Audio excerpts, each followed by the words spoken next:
यात्रा की शुरुआत। सर्दियों की रात थी। दिल्ली से देहरादून जाने वाली ट्रेन में सिर्फ कुछ यात्री ही थे। आधी रात के करीब ट्रेन एक छोटे से सुनसान स्टेशन कसमपुर पर रुक गई। बाहर कोहरा इतना घना था कि प्लेटफॉर्म का दूसरा सिरा भी नहीं दिख रहा था। यात्रियों में से एक विवेक को भूख लगी थी। उसने सोचा, प्लेटफॉर्म पर उतरकर चाय ले आता हूं। वो उतरा, लेकिन उसे कोई दुकान नहीं दिखी। स्टेशन पर सिर्फ एक पुराना बोर्ड, टूटी बेंच और एक लालटेन की मध्यम रोशनी थी।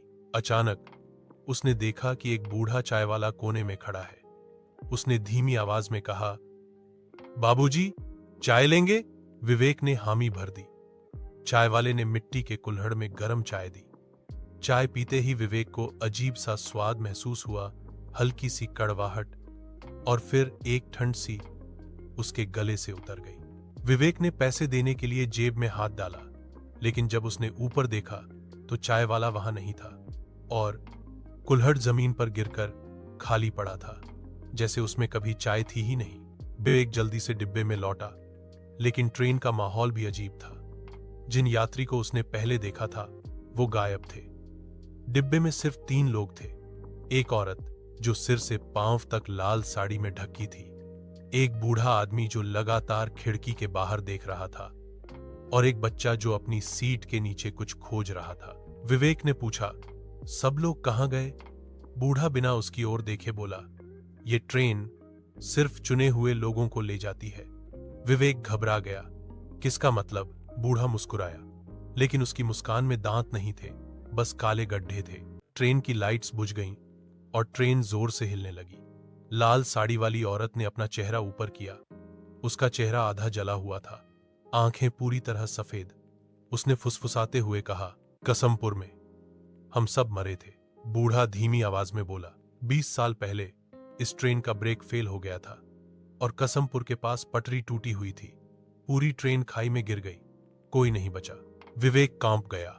लेकिन ये ट्रेन तो चल रही है, बूढ़ा बोला। हां, लेकिन ये असली नहीं है। ये हर साल उसी रात चलती है, और जो इसमें चढ़ जाता है वो अगली सुबह तक लौटता नहीं। विवेक ने दरवाजा खोलने की कोशिश की, लेकिन बाहर सिर्फ अंधेरा और कोहरा था। उसने खिड़की से कूदने का सोचा। तभी बच्चा बोला, कूदोगे तो अधूरा मरोगे और हमसे भी बुरा हाल होगा। ट्रेन की स्पीड बढ़ती जा रही थी और बाहर पटरी के किनारे किनारे जलते हुए लालटेन जैसे धुंधले चेहरे दौड़ते नजर आ रहे थे। वो चेहरों पर गुस्सा था, जैसे किसी को खींचने का इंतजार कर रहे हों। आखिरी स्टेशन ट्रेन तेजी से एक मोड़ की तरफ बढ़ी, वही मोड़ जहां 20 साल पहले हादसा हुआ था। विवेक ने देखा कि आगे पटरी टूटी हुई है। वो चिल्लाने लगा, रुको, ये असली है, हम मर जाएंगे। लाल साड़ी वाली औरत ने कहा, तुम पहले ही मर चुके हो। विवेक ने अपने हाथों की ओर देखा। उसकी हथेलियां सफेद, ठंडी और पारदर्शी थीं। ट्रेन खाई में गिरने लगी। कोहरे में सब कुछ गायब हो गया। अगली सुबह जब सूरज निकला तो कसमपुर स्टेशन पर एक यात्री ट्रेन रुकी। एक चाय वाला नए यात्रियों को बुला रहा था। बाबूजी, चाय लेंगे? उसके पीछे एक नया चेहरा भी खड़ा था।